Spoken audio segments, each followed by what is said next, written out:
There are a lot of fantastic businesses available in Grand Theft Auto Online, and every YouTuber obviously has their own opinions on which ones they like the best. Some of the best businesses for investments are properties like the nightclub, where if you get it early on, not only do you have the passive income on the nightclub popularity side, but you also have the ability to earn money with your other businesses through warehouse technicians. You have the ability to have fantastic vehicles like the Vapid Speedo Custom, and so many great things, and the nightclub, because of that, is just an absolutely amazing purchase. And then we have other crazy good businesses like the auto shop, which allows you to have the union depository job, and that's obviously great for earning money. The arcade allows you to manage all of your other businesses, which is super important, definitely one of the best investments in the game. You make your way over to the bunker. This is a great way of earning money. That is just Maze Bank foreclosures. You go over to, obviously, Dynasty 8 Executive, and you have the ability to get your hands on the agency, which is one of the best properties as well in the game, and you have the CEO building, which definitely is falling out of favor in my opinion because of how outdated its money earning practices are. In today's video, we are going to be talking about the newest business that has been added into Grand Theft Auto Online, and that is the Chop Shop. This is a business that I think a lot of people sleep on, including myself for a while. I remember when the Chop Shop was first added into the game, I pointed out that this is an absolutely awful property because it really just doesn't earn much money. However, as I have used a lot of my businesses more and more, I find myself really enjoying the Chop Shop, not only having a lot of fun in the missions themselves, which are really just engaging and exciting to mess around with, but you also earn a boatload of money. First of all, you have your wall safe, and the wall safe is always great. Walking over to this, we can obviously just get ourselves $193,000 that I have had passively increasing in the background. How do you get wall safe money? Well, it's pretty dang easy. All you need to do are tow truck missions or have a vehicle being salvaged instead of selling it. So for example, we can walk over to this tow truck here, and you will have to purchase the tow truck. It's going to cost you around 1.5 million. It's not very cheap. You can get the cheaper one, which I think is around 1 million, but either way, it is going to be fairly expensive to get your hands on the tow truck. But this is by far the more profitable end of the business when it comes to the Chop Shop. Tow truck missions are really easy. They're going to involve you literally driving over to wherever the location is. You're going to pick up the car and bring it back to your Chop Shop. Some of the missions will involve you getting cops. Some of them will deal with you having to fight bad guys. It's really not that big of a deal. Half the time when I get cops, I just load up a job and go back into a public session. It removes the wanted level, and I can continue on my merry way. And the one where you have to deal with enemies, it doesn't even matter. You just keep driving and drop them off anyway. So yeah, when it comes to repo work, it's very simple. We can see this job alone, I only have to drive about 1 mile, and I'm able to pick up the ballista. And you're actually going to get 2 different sources of income when completing a job like this. The only thing I will say is I have no clue where this car actually is. It's possibly in here. I don't think that's...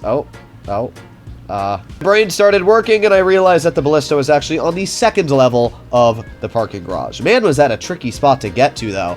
This big old tow truck had a very hard time fitting up there. I am fairly confident Rockstar chose that spot on purpose just to be annoying to actually deal with. But the way that the payments work for the Chop Shop repo work is very simple. You are going to have 2 different ways of getting paid. The first way is when you deliver this vehicle, it is going to be salvaged in 48 minutes.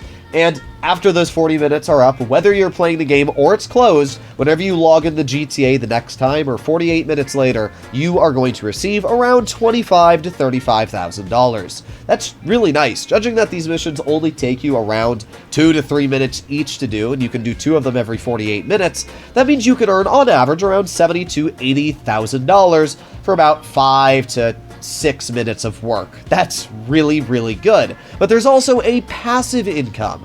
You see, when you deliver these vehicles and they're salvaged, you also get around $24,000 of passive income every 48 minutes. That is really nice. So you're getting passive income plus payment itself. So in total, you're getting around $100,000 for about 6 minutes of work. And the passive income just stays like that. Every 48 minutes, it's $24,000. It slowly decreases if you don't salvage more vehicles.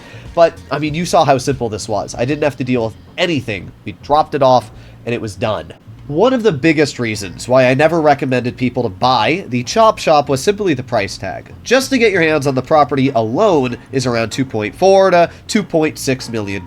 Let's say you buy one of the cheapest properties, Marietta Heights, and then you get the tow truck, and you get the tow truck beater, which is obviously the cheapest at $650,000, and you get the staff upgrade as well.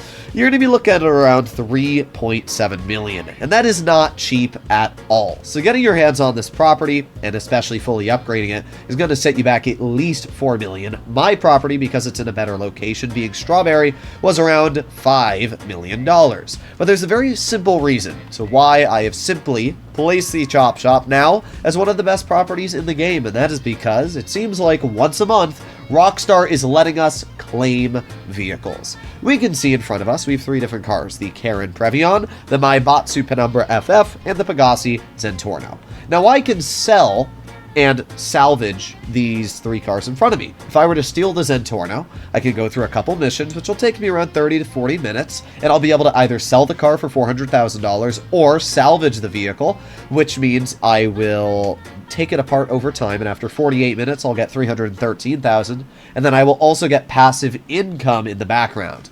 I think it's definitely worth it to salvage if you don't plan on doing too many tow truck missions, but it's much more important to sell if you do plan on doing tow truck missions. This is all great and fun. The only thing that I really hated about the Chop Shop is that you can only do these 3 missions a week.